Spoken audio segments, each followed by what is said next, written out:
Hello everyone! Welcome back to our channel. Today pala nandito tayo sa Albania. Anyway guys, nag-stop over kami dito para mag-bunkering. Yun yung pagpufuel ng isang vessel.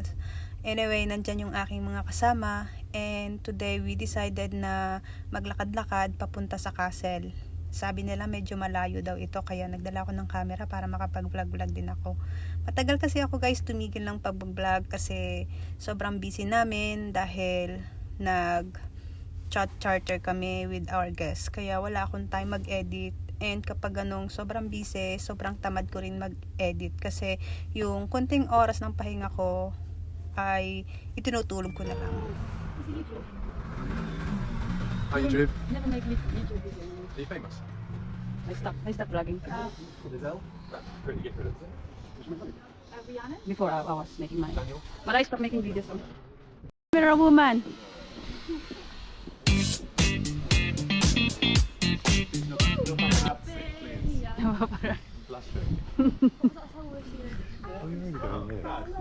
We were there last night.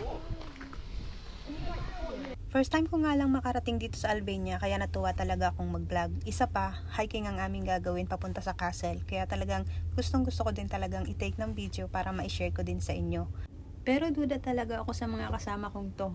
Wala talaga akong tiwala sa mga katrabaho ko na to. Tingnan nyo naman, may mag-hiking bang ganyan ng mga forma? Sige, tingnan natin kung saan nga tayo pupunta. Pero alam nyo guys, itong mga kasama kong to sa trabaho, mga bata pa yan. 19 years old, 23, 24, 28 na yung pinakamatanda sa kanila. O diba ang babata pa. Pero masayang kasama yung mga yan. Laging good vibes, laging positive energy. Kaya naman lagi kaming masaya sa loob ng aming bangka o palabas man ito. Share ko na rin sa inyo ng mga seafarer na sumasampa sa yate. Madalas ganito yung gawa. Kapag tumatabi ang yate or kapag katapos ng charter, syempre, ang gagawin ng mga yan magsaya talaga. Kasi dahil under pressure, kasama ng mga guests. So, gusto talaga nila naglilibang, nagpapalamig. And laugh trip lang talaga yung mga yan. Siguro sa mga ilan-ilang mga OFW na nasa Europe or sa mga katulad ko na seafarer, siguro mapapansin nyo rin na ang lugar sa Europe, karamihan talaga mga bar. Kasi nga, dahil they love drinking or kapag malamig ang panahon, talagang yan ang ginagawa nila mag-inom. Tsaka, napakarami dito guys na masasarap na inumin. Like mga wine, ganyan. Marami silang gawaan dito ng wine, kaya they love drinking. Malayo-layo na rin ang aming nalakad. And alam nyo bang dito sa bundok na to kami pupunta? Ano kaya makarating kami dyan? Napakalayo daw nyan. So, tingnan na lang natin. Kasi meron kami ditong leader na ang punta ay sa inuman. Tingnan lang natin. Kasi nagpaparinig na siya kanina.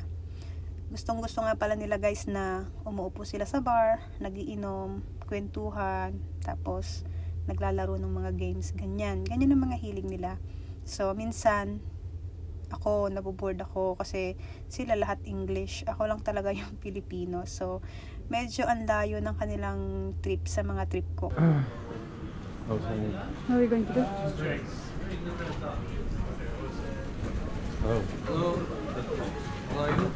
Good.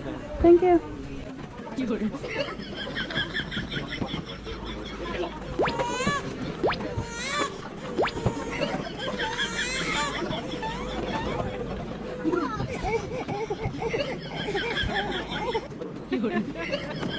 Forgot what we said now. Dan, Yes. brands of beers. Ito na nga yung sinasabi ko brands of beer daw guys. Wala, eto na naman.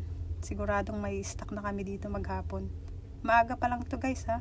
Anong oras pa lang? Alas 12 pa lang. Start na ng inuman hanggang gabi na to, I'm sure. Yung castle na plano, wala na yun, aamagin na yun. Sigurado baka sa taon na yun magaganap. Anyway guys, ngayon nagiinom na kami.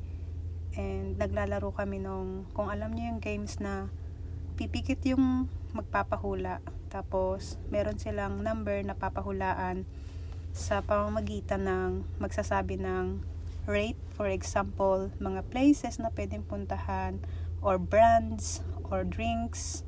Tapos, doon siya magbabase kung ano yung number na pinapahulaan sa kanya. So, anyway, baka hindi nyo alam yun kasi games yun ng mga English. Kahit ako medyo nahirapan ako makarelate. Nakatagpo nga pala namin guys ang aming second engineer at saka second officer. And ayan, nandito na kami sa bar. So, sabi ko sa inyo, 'di ba? Hindi ako nagkakamali sa mga hula ko. Pusta ko sa inyo buong sweldo ko. Aabutin na kami dito ng gabi. Alright, cheers guys! Bye!